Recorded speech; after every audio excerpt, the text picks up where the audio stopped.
قاتل کون؟ ایک قاضی نے اپنے شاگردوں کا امتحان لینے کے لیے ان کے سامنے ایک مقدمہ رکھا اور ان سے کہا اس پر اپنی رائے دیں۔ ہوا کچھ یوں کہ ایک شخص کے گھر مہمان آئے جن کی خاطر مدارت کے لیے میزبان نے اپنے ملازم کو دودھ لینے کے لیے بھیجا تاکہ مہمانوں کے لیے اچھی سی کھیر بنائی جا سکے۔ ملازم جب دودھ لے کر واپس آنے لگا تو اس نے دودھ والا برتن سر پر رکھ لیا۔ اوپر سے ایک چیل گزری جس کے پنجوں میں سانپ تھا۔ سانپ کے منہ سے زہر کے قطرے گرے جو سیدھے دودھ والے برتن میں جا گرے۔ جب ملازم نے کھیر بنائی تو ساری زہر آلودہ ہو گئی اور جب مہمانوں نے وہ کھیر کھائی تو سب کے سب ہلاک ہو گئے۔ قاضی نے شاگردوں سے پوچھا ان ہلاکتوں کا اصل قصوروار کون ہے؟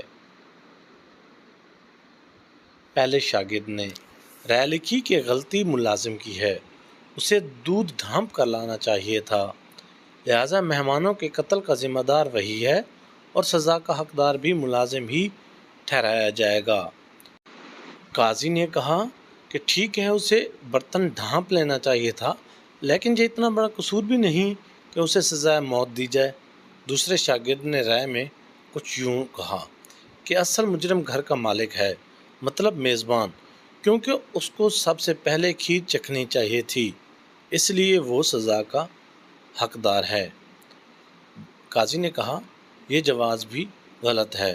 تیسرے شاگرد نے لکھا کہ یہ واقعہ اتفاقی ہے، مہمانوں کی تقدیر میں مرنا ہی اسی طرح لکھا ہوا تھا، لہذا اس میں کوئی بھی سزا وار نہیں قرار دیا جا سکتا۔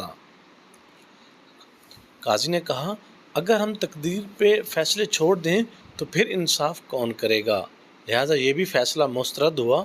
چوتھے شاگرد نے کہا سب سے پہلا سوال یہ ہے کہ یہ سارا منظر کس نے دیکھا؟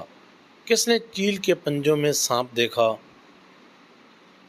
اور کس نے دیکھا کہ چیل کے منہ میں موجود سانپ کے منہ سے زہر دودھ میں جا گرا؟ اگر اس منظر کا گواہ ملازم ہے تو وہ مجرم ہے، اگر اس کا گواہ مالک یعنی میزبان ہے تو وہ مجرم، اگر کوئی گواہ نہیں تو جس نے یہ کہانی گھڑی ہے وہی قاتل ہے۔ قاضی نے اپنے چوتھے شاگرد کو شاباش دی اور اسے منصب قضا کا اہل قرار دیا۔ تو دوستو کیسی لگی ہماری یہ کہانی؟